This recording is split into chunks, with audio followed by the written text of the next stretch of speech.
I think some of the energy to sort of transition to the Fuentes Tucker, the Republican Civil War, it's kind of punk rock at a certain point. It was very punk rock when Trump said, I like it when my war heroes are not captured. It was very punk rock for him to sort of look at Jeb Bush and say, you know, your brother, you know, he had their 9/11, like, you know, the Iraq War was crap. And inside the Republican Party, because it was like, nobody was saying that, and he says it, and it was that transgressiveness is something that kind of made him stand out in this. Remember, 2016, super crowded field. You know what I mean? We're trying to like splice. Oh well, Bobby Jindal, you know, he has this view on education policy versus like Rand. You know, they're all. It's like, and then Trump comes along, and that there was a kind of punk rock energy there. Although one of my unwritten rules I didn't get into in the podcast is that, like, you know, presidents, senators, they can't be punk. That is kind of de facto. But let's talk about Fuentes, so we don't bore listeners too much, because I mean there's a lot of viewers, listeners who have the same music taste that I've learned over the years.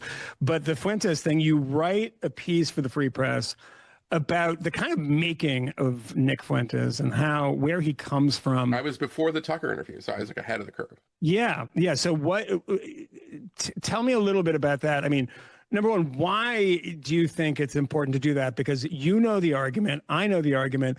Why give these people a platform? Why even discuss them? They should just be ignored. Are we at a point, number one, that they can't be ignored? Like, and what is their actual influence from the kind of research in like the interviews that you were doing? And what do you discover about kind of his origin story, the kind of text of Nick Fuentes? Fuentes has a bigger platform than you and me. Oh my God, by a lot. Yeah, so that's kind of a dumb argument. Like, you can't platform him. And I wouldn't have written about him, because even if you have a big audience, it doesn't mean that you influence things. But I had been hearing that his followers, known as the Gropers, had Rod Dreher wrote something about this a few weeks back about how, like, all the young conservatives in kind of Trump's Washington, a lot of them, especially the men, are Gropers. And I had been hearing that myself. Like, you just kind of picked it up, and you can find. Now, again, kind of going back to the punk point, it's like, are they Gropers because they really believe in a master race? Are they Gropers because, you know, they want to solve the Jewish problem? Or are they Gropers because it's punk rock to be, you know, especially in an era which is not that long ago. So if you think about it, if you're 25 today, you were 20 years old in 2020, where you saw enormous, almost, I would say, I mean, illiberal social pressure to put a black square in your social media. Yeah. That it was routine to go through anything you ever posted online, even when you were, you know, 11 or something, to find out if you transgressed one of the, you know, current orthodoxies, where the social media companies themselves were just very trigger happy when it came to banning accounts for all kinds of reasons, not just, you know, for racism or anti-Semitism, but for, like, you know, if medical misinformation, or, like, I don't know, writing truthfully about Hunter Biden's laptop. You know, there were a series of these things, and it was outrageous. And I think that in that environment, you're like, okay, where can I find the one guy who just gleefully, you know, just traverses all of the boundaries? And that's Fuentes. Yeah, and Eli said, I mean, I think that's right. And you have sort of 2024 comes, and in the inauguration, you see during the inauguration all of these major figures from the tech world, people that were not, I don't even mean the David Saxes and you know, Elon Musk, but, you know, you have people from Facebook and Google, et cetera.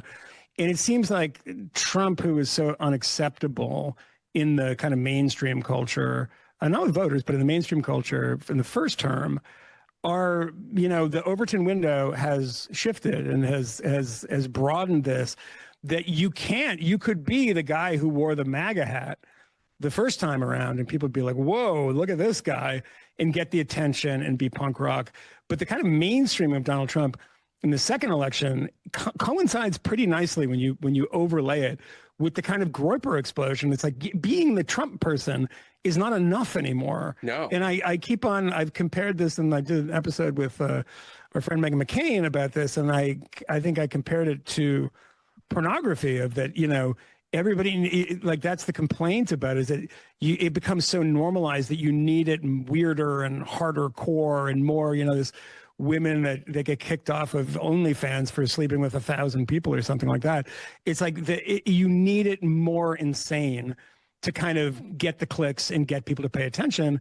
And I think that's where you end up with somebody like Fuentes, who everybody kind of, acknowledges is, a talented broadcaster in some sense. I think people overplay that, but he's not the kind of thick-necked, tattooed Nazi that you expect coming out of prison, and the Aryan nations or Aryan Brotherhood, or whatever these fucking idiots call themselves.